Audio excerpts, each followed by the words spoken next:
Hello friends, and welcome to The Hanged Man in the Moon. If this is your first time here, welcome. Thank you for coming. I'm pleased to meet you. If you've been here before, thank you for returning. I'm truly honored. Friends, I'm here in a space that I don't use very often because I wanted to make a special video.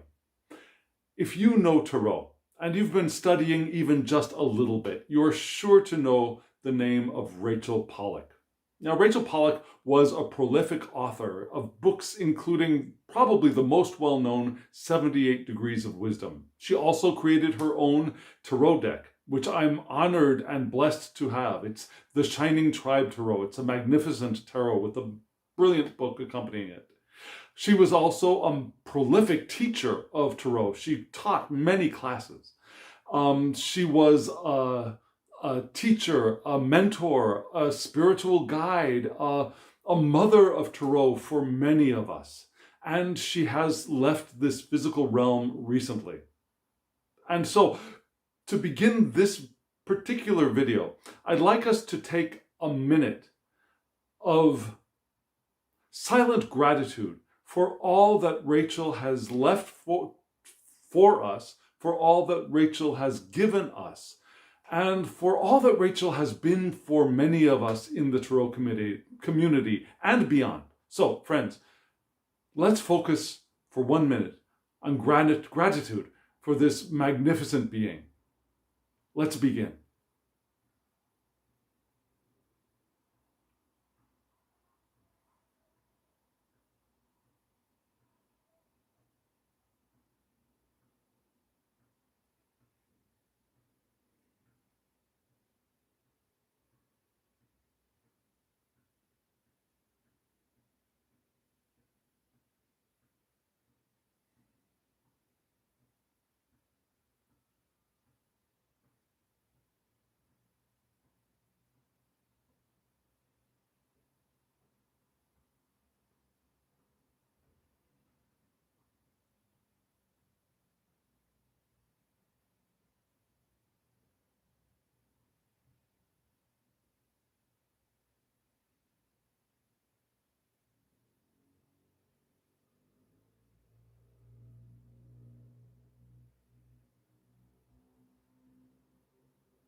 Thank you.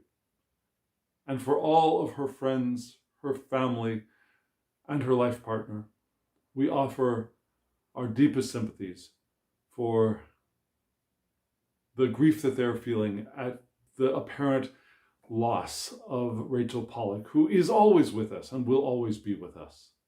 And friends,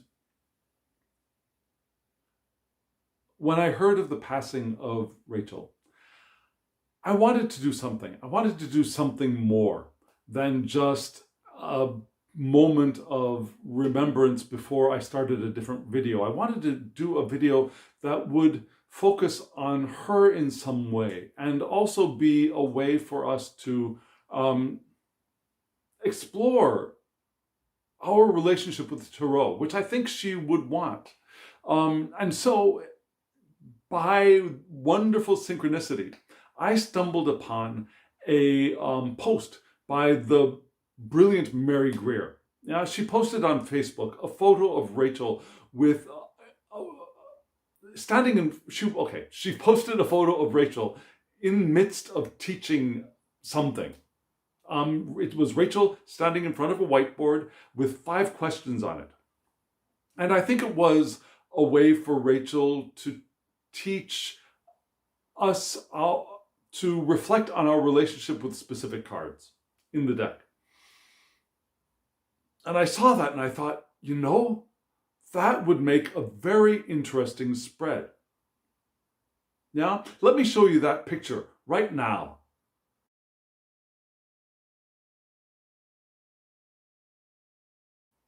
So yes, that is the beautiful Rachel Pollack teaching. And those are the 5 questions on the board. And that photo was, Mary Greer allowed me to use that photo for this video. And I saw those 5 questions and I thought, we always, many of us do deck interviews.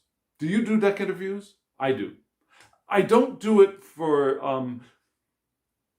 the purpose of my really figuring out how I will interact with that deck forever and ever, amen. It's one of my ways to get familiar with the using of that deck, rather than just looking at the cards, looking at how that deck wants to relate to me at that specific moment, realizing that our relationship will change and grow as time passes. It's not the way I view deck interviews is not a one and done explanation of the deck. It's a here and now revelation of how we are interacting at the moment. And again, our journey, the deck and I, or the deck and you, will grow and develop over time. So we do deck interviews. But I saw those 5 questions and I thought, what if we were to do card interviews? What if we were to ask the deck to help us understand and acquire more depth of understanding of each particular card in that deck? So I thought of a spread to use. And I'm using those 5 questions, but I've expanded it to a 7-card spread. And I'll show that spread to you in just a moment. But why did I do that? Well, I'm thinking 5. Now, those 5 questions, that forms a pentagram, I should say. And it's a number of power, it's a number of will, it's a number of mastery, it's a number of magical workings, right? So if we but also 6 is such a beautifully stable number. So if we put the card that we're asking about, we'll call it a significator card, right? We put the significator card in the center, and then we put those 5 cards around that significator card. Now we've got a figure of 6, which is a beautifully stable one. But then 7 is such a magnificent number. Yeah, 7 is a brilliant number. 7 is a number of completion and fullness. So I wanted to add a 7th card to this spread. I wanted to add one more element. And so what I decided to do, and I'll show you the spread in a slide form in just a moment. What I decided to do was I put the interviewed card in the center. I formed the 5 question cards around that card in the shape of kind of a pentagram. And then I put the 7th card off on the side, kind of like a star, a small star off to the side of a larger star, and asked that card to represent what would Rachel say, making this my Rachel Pollack card interview spread. Does that make sense? So what am I going to do? I am going to show you that slide, giving you the basic layout of the spread, and then I'm going to turn the camera down and we're going to work through this spread twice. I'm going to do this spread in 2 different ways. The first time I'm going to allow the deck to choose the significator card. The second time I'm going to deliberately decide which card I want to interview and show you a way of laying a spread with that in mind. So we're going to do both methods in just a moment, and here we go.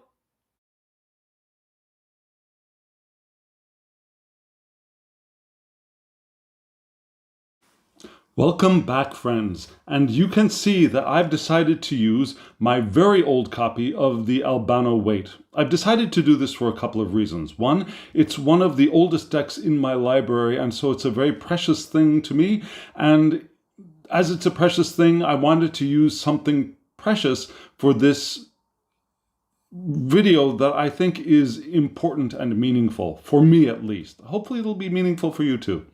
Also, I decided to use this deck because I just rediscovered it.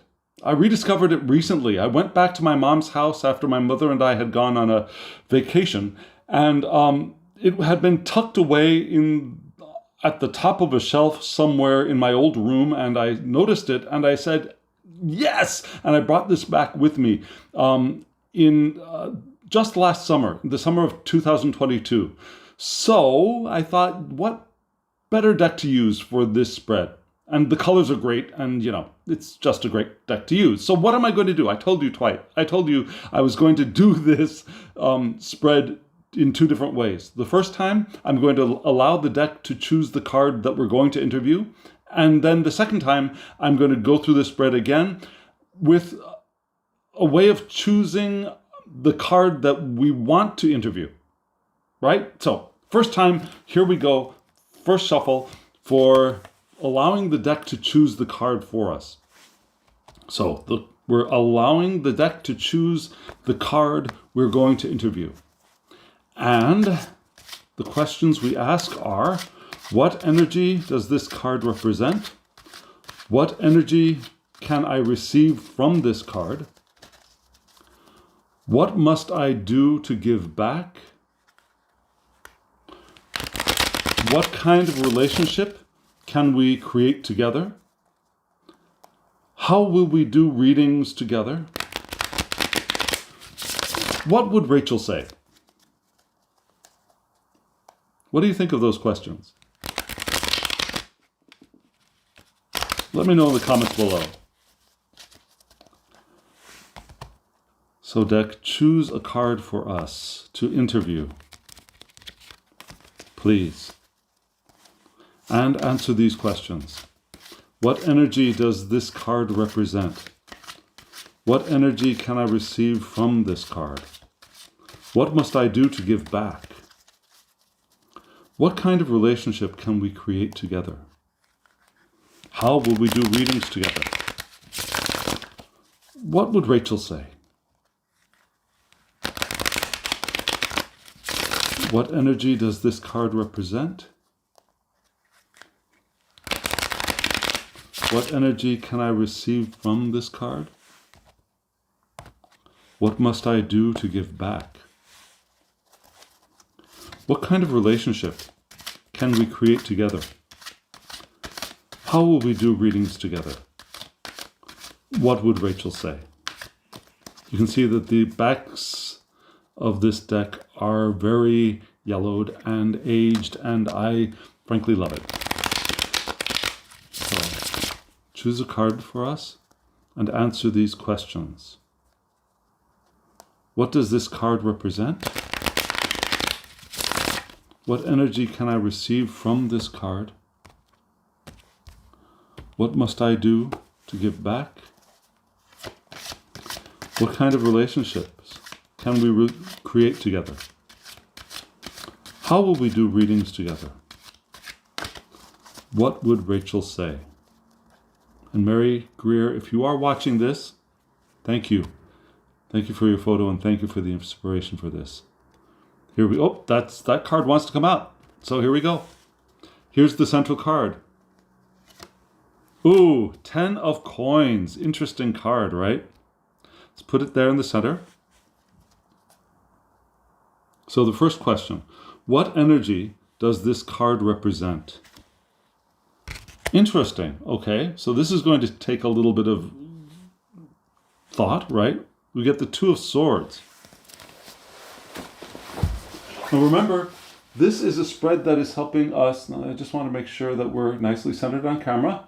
This is a spread that's helping us to dive deep into meanings and ideas that we have not considered with these cards, right? So, what energy does this card represent? The Two of Swords. What energy can I receive from this card? A lot of thought, right? The Seven of Swords. What must I do to give back?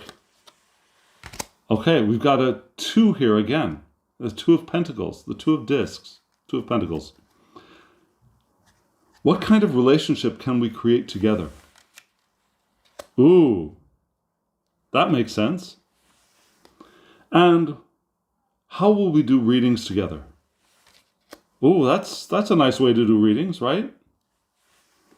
And what would Rachel say? Oh, okay. I'm sorry. Hopefully I'll be able to explain why I thought that was funny. Okay, so friends, here we go. The 10 of Pentacles, right? Let me make sure we're nicely framed. Oh, what do you think of my shining tribe that I am gathering together for my little council of skulls? I'm expecting one more to come in, but this is my base set of skulls, minus one that's on its way, to be the companion for this skull over here. This grouping of skulls is here, and they're not in the correct order, but to also represent chakra levels. Yeah, and I work with the concept or the idea of not 7, but 8 chakras, and so I have an earth chakra, which would be this guy here, root chakra. This would be the sacral chakra. This guy here is the solar plexus chakra. These two guys here are the heart chakra. I conceive of the heart chakra as a balance between both pink and green. The throat chakra, and he's going to have another companion coming in. And then for my third eye chakra, for the crown chakra. And then this guy here is my soul star chakra. So I do, like I said, I do a system of 8 chakras. What was that 8? Let's see. 1, 2, 3, 4, 5, 6, 7, 8, 9, right? Let's see. Earth, root, sacral, solar plexus, heart, throat, third eye, crown. Yes, 9 chakras. And then again, doubled with the fourth chakra, the heart chakra. Okay, so that was enough on my little shining tribe here. So again, we started off with the 10 of Pentacles.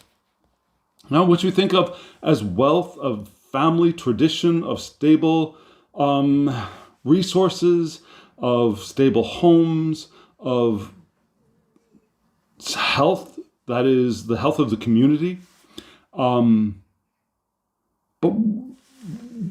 how is our deck helping us unpack this card that is primarily about the matter and health and finances and even work sometimes? Well, the first thing that we get for what energy does this card represent, it seems to be the energy of choices. The energy of, it's a duality of thought, right? And maybe one thing that we may want to recall, to consider when this card appears is that there are 2 different ways there are at least 2 different ways, but there are 2 different ways that we can look at this card. There are several things coming to mind at once. Let me get the first thing out. One thing that we can think of when we look at this card is that this card is calling us to realize that to achieve this or to maintain this, we must make the decision to do so. Right? This doesn't happen naturally. There's a lot of thought, there's planning, there are choices to be made to be able to create and maintain the 10 of Pentacles energy. We could also think of this as being a family of choice, yeah? This family is not necessarily going to be our biological family. This family, our tribe, whatever that tribe is, could be a tribe of choice, could be a family, a grouping of choice that creates our stable environment. We could also think of this as having both a light and a dark side. We can remember that there is light in this with the safety, security of home and family and wealth and whatever that level of wealth for us is. But there's a dark side of that as well. Now, that wealth could be used to control, and perhaps there's that duality here in the 10 of Pentacles that we don't always remember. So, what energy can I receive from this card? Perhaps that I can go this is not a trap. As wonderful as it seems, this could also become a trap, right? But I can take what is beneficial for me from this and still go my own way. That's how I see this triad here of the energy I'm receiving. It's a mental energy of choices, of decisions, of understandings, of perhaps even removing the blindfold from our eyes to see what is really here. And then I can receive the energy to be able to go my own way and not be trapped in or by this comfort that is available here. And so what do I want to give back? I want to give back my ability to juggle the resources, right? This can't be a fixed system. This has to be a system of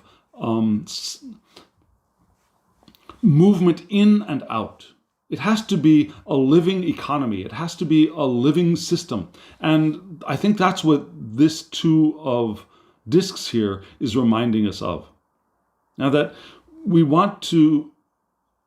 not holding this cash or whatever this physical resource is fixed in our hands. It's got to be pliable. It's got to be malleable. It's got to be able to flow into eternity, like the Two of Pentacles is teaching us. Especially in the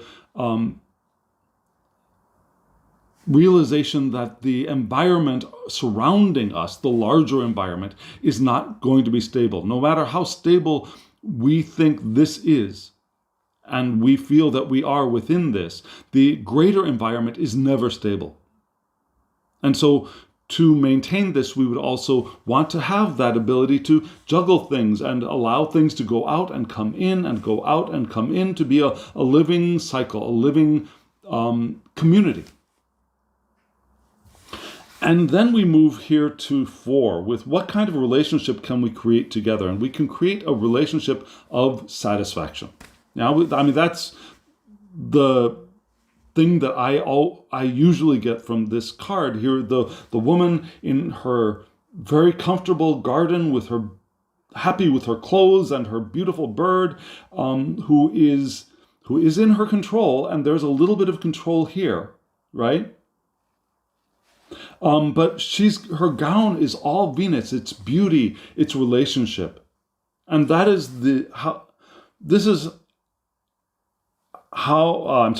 what kind of relationship we can create together, us and the 10 of discs. We can create this relationship of relationship, of beauty, of harmony, of delight with what we have and where we are and who we are with.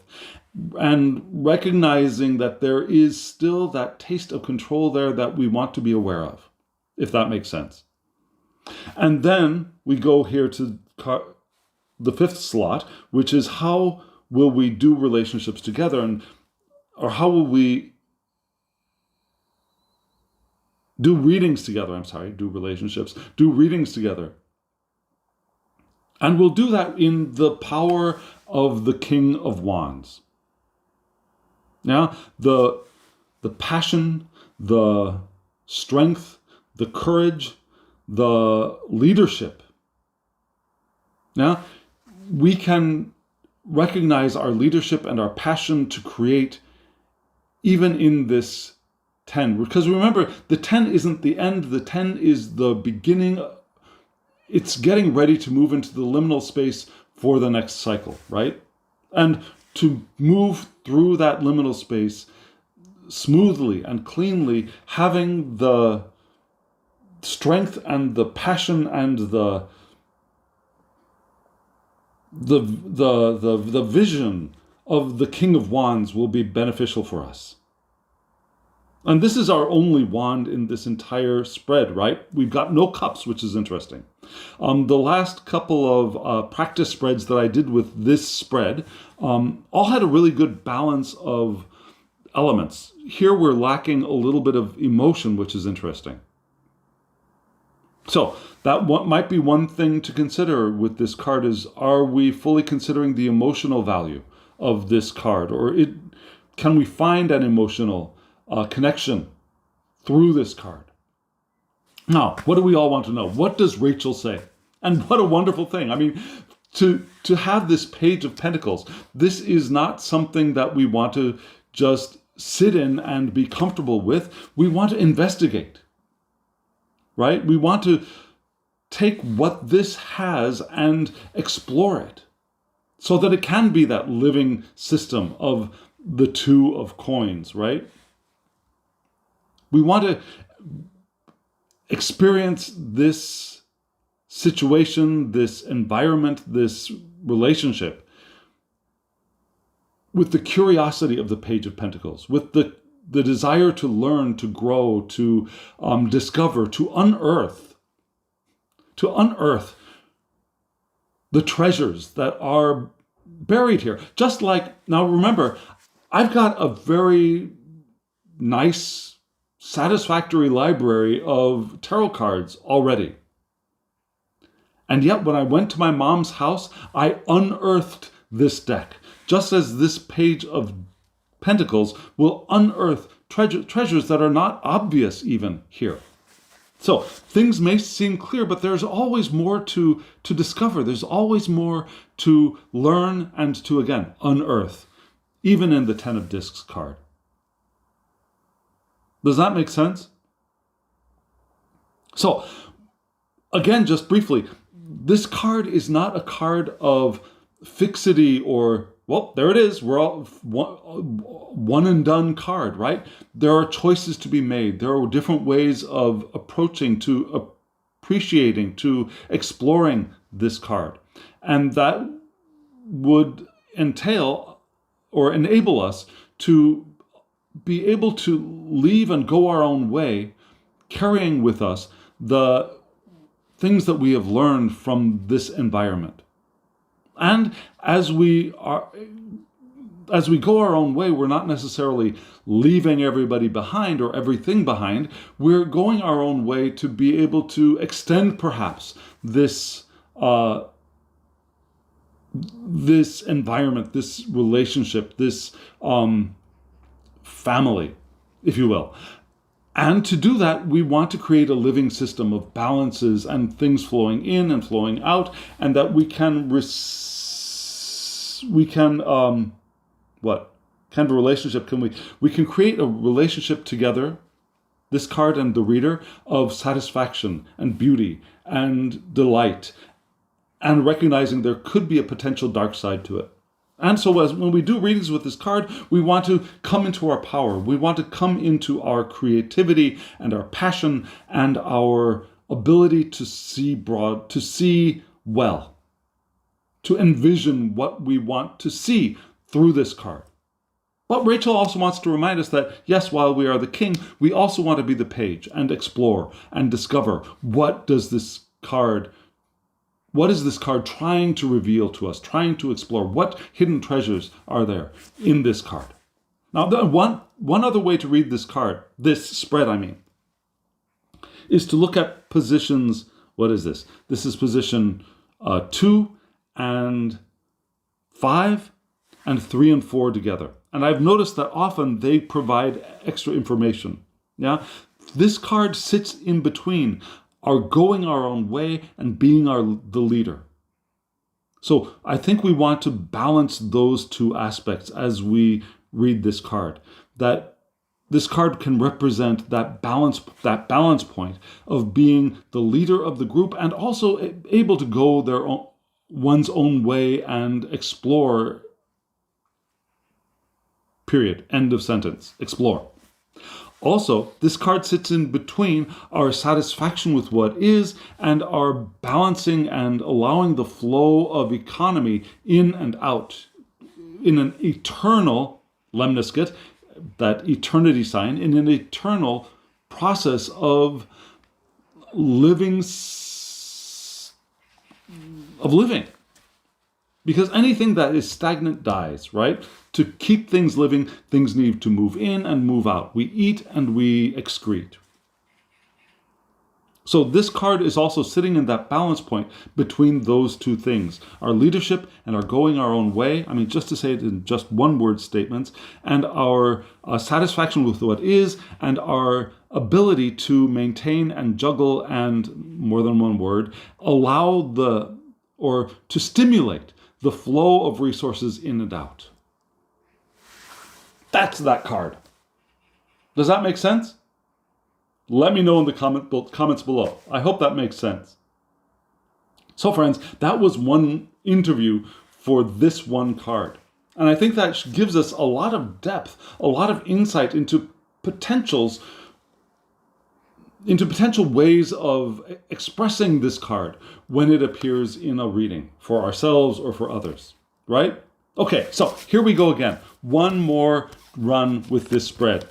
And this time, well, let me get the cards into the deck in a satisfactory manner. And I'm just spitting all over the place. I don't know if you can notice that. I'm just spewing as I speak today. Okay, so let me do a quick reset of this deck. Oh, okay, so I just saw the 10 of Cups there as I was shuffling the deck. Okay, so friends, step 2. We're going to try this for a specific card. And there are many different ways you can do that. Yeah, you could just pull out the one card you want to use and then shuffle the deck and cut it and lay the cards out as you will. But I'm going to do this in a way that I've learned that I learned when I was starting to learn Lenormand. So what am I going to do? What's the card I'm going to choose?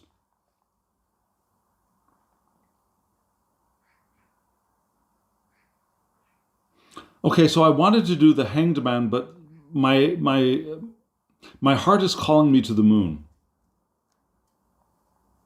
So we're going to do the Moon. Let's do the Moon card. I've already done the Moon recently, but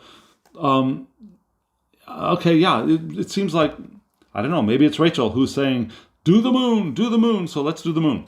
So I'm going to shuffle the cards as I always will. And so the questions are, what energy does the Moon card represent? I'm going to put the name of the card into the questions. What energy can I receive from the Moon card? And you could do this for a Minor Arcana card as well, right? What must I do to give back? What kind of relationship can we create together? How will we do readings together? And what would Rachel say? So again, for the Moon card, what energy does the Moon card represent? What energy can I receive from the Moon card? What must I do to give back? Oops. What kind of relationship can we create together? And how will we do readings together? And what would Rachel say? Are you saying I should edge my deck? Well, I don't think I'm going to. I know it looks a little bit dirty, but, you know, it's my tried, true, beloved old deck. So, again, what energy does... Whoa, okay, so my deck didn't like my calling it old. What energy does the Moon card represent? What energy can I receive from the Moon card? What must I do to give back? What kind of relationship can we create together? How will we do readings together? And what would Rachel say? What would Rachel say? What would Rachel say about this spread? I hope she would like it. I hope you like it.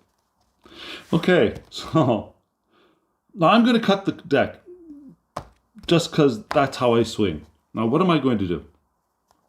I'm going to start from the top, yeah? And I'm going to start looking for the moon card. There it is. Okay, so there's the moon card. So I'll set these guys aside. So this is where I'm going to start. This is the moon. Oh, aren't the colors in this deck wonderful? I just love the colors in this deck.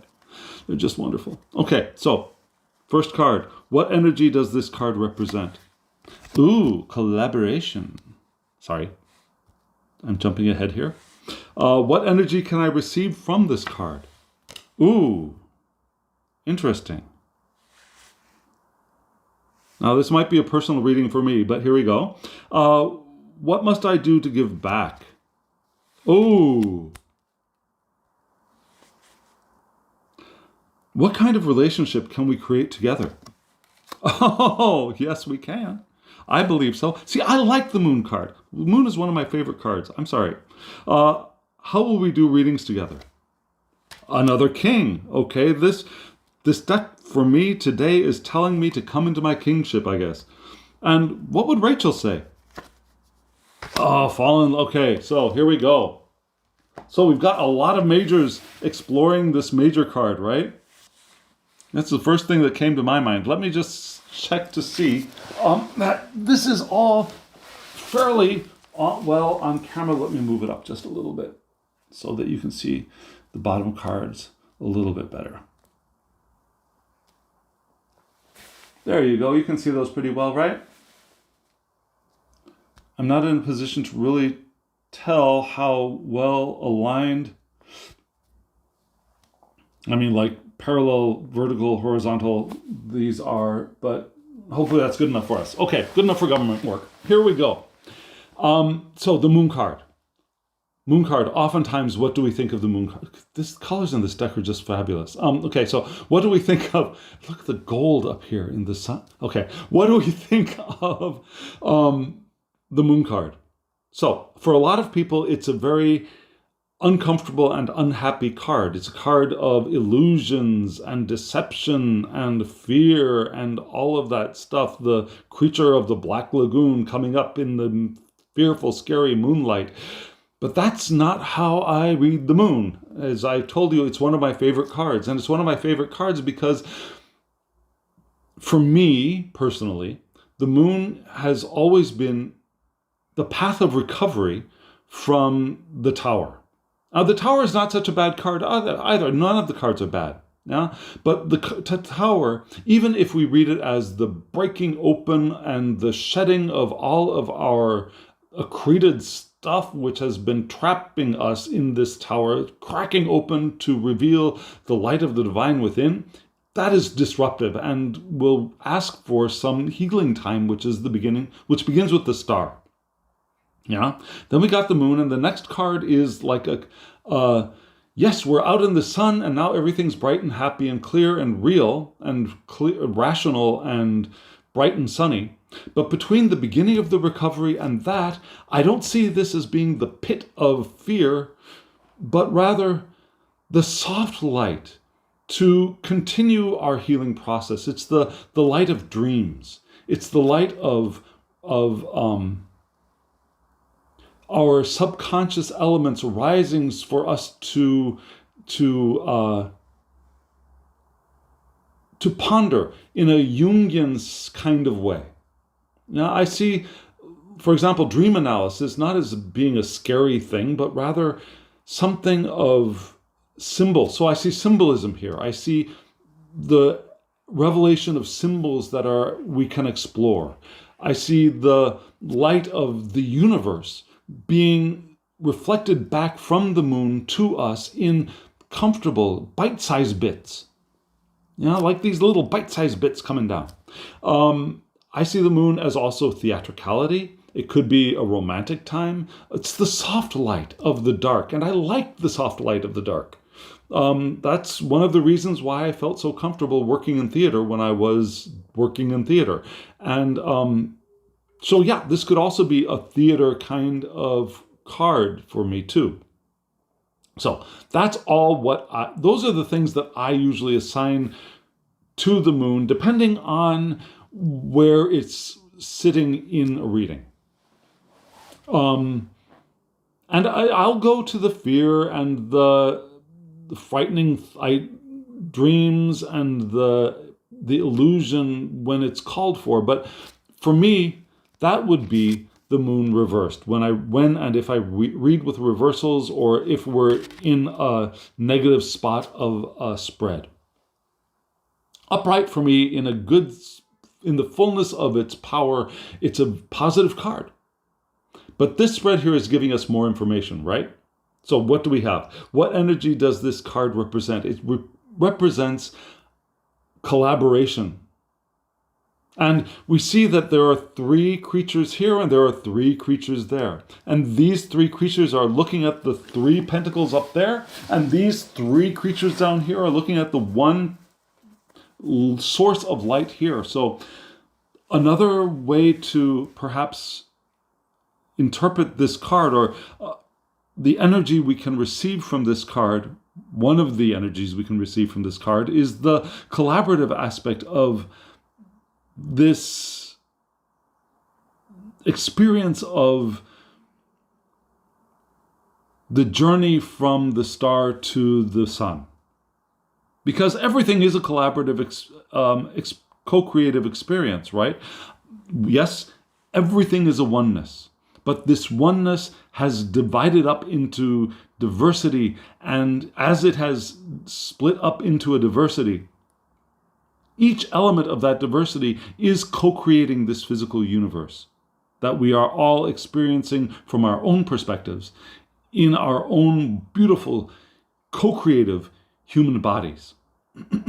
So we want to recognize that this is also a collaboration, and that in the moon we are also in the process of creating something beautiful. Because we're moving into, of course, the sun, and then we're moving into judgment, and then we're moving into the world. It's coming up soon, right? And so what energy can I receive from this card? I can receive the energy of milestone. And can you see that idea of milestone here? Remember, we started the healing in the star card. We haven't gotten to the sun card yet, but here we take a pause in the soft light of the moon, and we can celebrate how far we've come. And perhaps party. I mean, these creatures are not necessarily baying at the moon in sorrow and frustration and fear, but rather baying at the moon in celebration of, I've gotten this far. This poor little crustacean has come on a long journey to get to where this crustacean has come, right?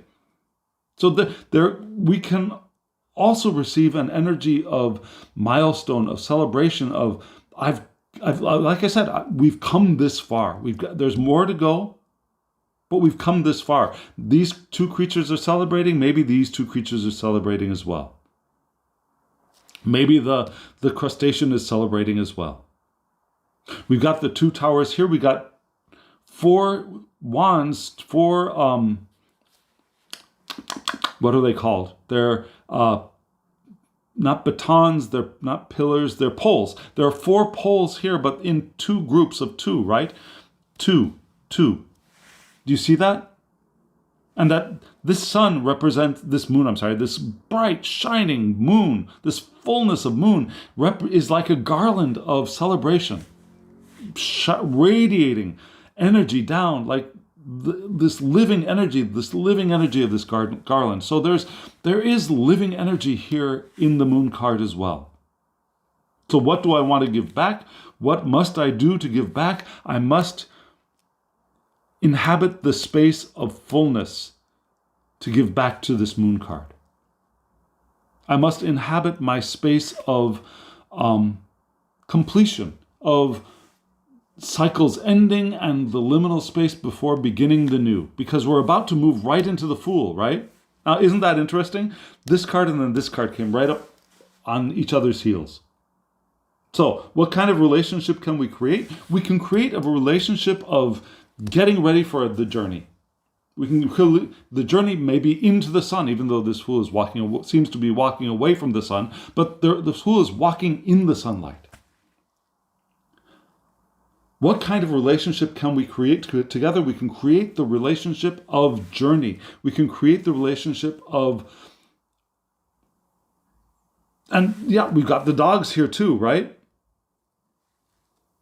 Maybe one of these dogs has all grown up and maybe this to a human. Okay, I'm not trying to say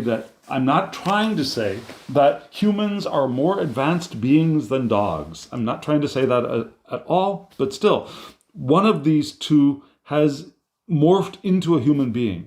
And maybe this little puppy is cheering that one on its new journey, and maybe hope and perhaps even anticipating its own transformation into a two-legged being with a lot of freedom to begin a new journey. So what kind of relationship can we create together? We can create a relationship of fresh starts, of journeys, of allowing ourselves to leap into the unknown, leap into this space that is not brightly lit, with trust, with joy, with freedom.